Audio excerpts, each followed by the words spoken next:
Hey, Jamil out there. It's Mahmoud here. Today is July 6th, 2025. Thank you all for being part of the journey. Last week, I talked about my failure in grade 10 and what I did to fix that. And I'm so proud that I fixed that.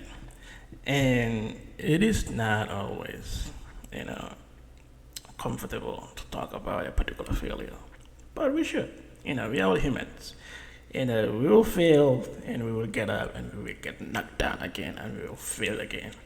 So that's why it's important to talk about our failures. Because the moment you talk about a particular failure, that means you already learned and grown from that failure. So today, I will talk about my visa application journey before I migrated to the United States, and how that journey humbled me as a person. So the journey began in 2004, 2005. At that time, my dad had an American wife. She agreed to process our visas for me and my sister. Everything was going smooth sailing until last minute. She decided she cannot do it anymore. She doesn't want to be involved. Heartbroken, right? My father was gutted. Our dream were dashed and smashed to the ground. But my dad never wavered because it was his dream for us to join him in the state. He waited until he get the proper documentation and he reapplied for us again. And also when he reapplied there were a lot of challenges. You know, the application was processed and approved. But one thing was the main problem during the beginning was at that time we didn't have all of these mobile phones. We have like the Gamtel telephone line. And the number on the application, the embassy couldn't reach us for us to go do our interviews. And based on the embassy regulation, when your visa is in the queue for like a year and you didn't show up for interview, your visa should be denied or terminated. And that was the case. My dad received a letter saying the visa or application is in the process of being terminated. That was another interesting twist. So now I have to rush to the Dakar embassy in Senegal to present all of the documents, telling them, hey, we are here, we are alive. And that was the first interview I went. I went for the interview and presented all of the documentation. But one thing was another issue was my birth certificate was a copy. Instead of taking the original, I took the copy. Because at that time my dad had the original with him. They decided they would not give me the visa until I get the original.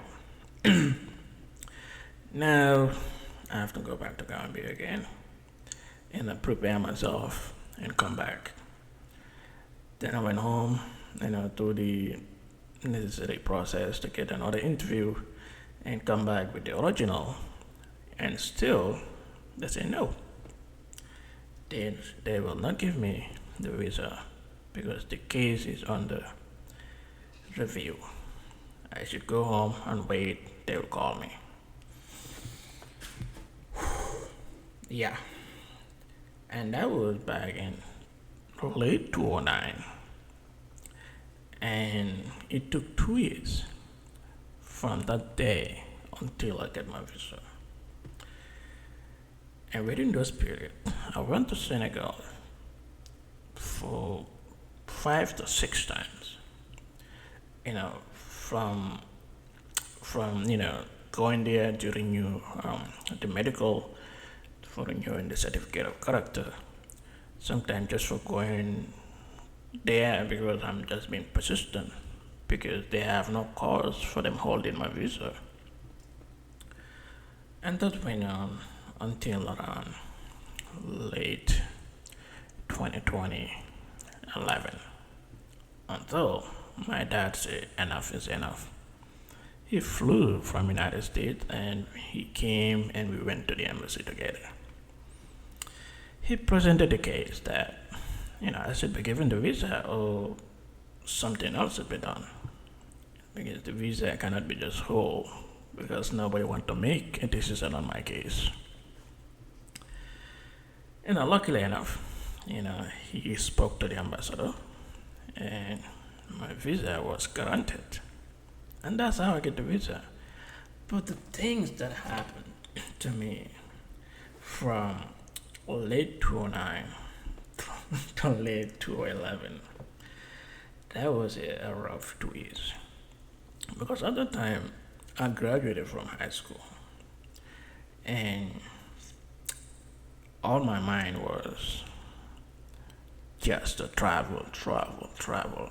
We call it the Napster time.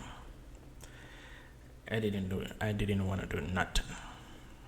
I think I started going to MDI. After 6 months, I called it a quit. I started computer classes. After 6 weeks, I called it a quit. I didn't want to engage in nothing. My mentality was, my future is not here anymore. My future is in the state. That was the mentality I had. And this lead to series of behavioral changes. I remember the first funny thing I did was, throwing my beds away. I didn't want to sleep on top of the bed. I wanted to sleep on the floor. Why? Because there's a saying that black magic gonna catch you if you lie down on the floor at night. So because of that, I was thinking all sort of stuff that maybe it's black magic. That's why I'm not getting my visa. So I throw the bed away. I start lying down on the floor. That was very very funny thing to do. Then the second thing I did is I started praying a lot. I normally pray at night. I'll pray from like 1 a.m. until like 4. Pray because I wanted that visa. I remember I had 2 Haftan, those Marcas Haftan. Those are the Haftans I used to wear pretty much every day. My only focus was to pray, pray, pray, pray. And I did pray a lot. So the other negative impact, that process had on me was, as I spoke earlier, I didn't want to do nothing. I was lying down until 1 p.m. Sometimes my grandmother will come and wake me up. I was useless. I gave up in life because I wanted to travel. So, I know. Many of the youths out there are in that Spain, are in the same spot I used to be. I understand your pain. I understand your frustration. But at that time, things were different. But now, we are in 2025. With the advancement of technology, with the evolution of life, things are way different. That's why, if things were the way they are now, I probably may have used different approach. So, I highly recommend if you're in that spot right now, where you're thinking about, travel, tuki, right? I recommend to shift your paradigm because United States and Europe and the West is not, like the way they used to be. Things has changed. People are doing well back home. People are doing extremely well back home. I always say there's two things that will make a difference in anywhere you go. Is the amount of education you have and the skills you masters. If you go anywhere in the world without the proper education and without mastering any skills, you will struggle because you will start from ground zero. So that's why I highly recommend, when you have time to master certain skills, learn certain skills. If you are going to school, go to school. When travel come, travel come. If travel didn't come, focus on your goals. Because at the end of the day, either you travel or not, it's all up to you. It is up to you to pursue and design the kind of life you want for yourself. So that's the message I want to pass.